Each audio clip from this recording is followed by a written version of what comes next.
చేద్దాం చూడండి. ఏంటట ఇంతే కదా నేను అడుగుచున్నా. అంతలో ఎంత మాట్లాడుతున్నా ఏంటది? న్యాయముగా నువ్వు నడుచుకో. ఎందుకు న్యాయంగా నడుచుకోవాలి? ఆయన న్యాయవంతుడు, ఆయన న్యాయకర్త. ఆయనకి రేపు రెండవ రాకడలో ఎత్తబడిన తర్వాత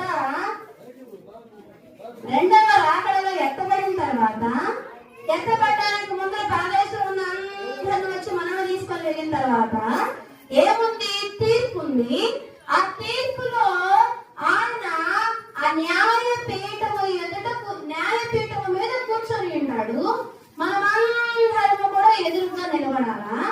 ఎదురుగా నిలబడినప్పుడు ప్రతి ఒక్కల గురించి ఒక పెద్ద పుస్తకం ఉందని చెప్పారు కదా. ఆ పుస్తకంతో పాటు ఓ పెద్ద ఎల్సీడీ అక్కడ వేస్తారు. ఆ ఎల్సీడీ మీద మొత్తం వస్తుంటాయి.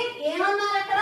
నీ దేహముతో నువ్వు జరిగించిన ప్రతి క్రియల నిమిత్తము నీకు ఏముంది? నువ్వు మంచివి జరిగించు, చెడ్డవి జరిగించు, నువ్వు ఏమి జరిగించినా న్యాయపీఠము మీద ఉన్న ఆయన నీకు న్యాయం తీరుస్తాడు కదా అండి. అదే కదా. ఏముంది? ఏముందిలే, ఎవరు చూస్తున్నారులే, అందరూ చూస్తున్నారా ఏంటి?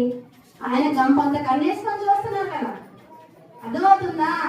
నీ క్రియలు, నీ దేహముతో నువ్వు జరిగించినవి అయినా కానీ ఏదైనా సరే వాటన్నింటికి ఏముంది?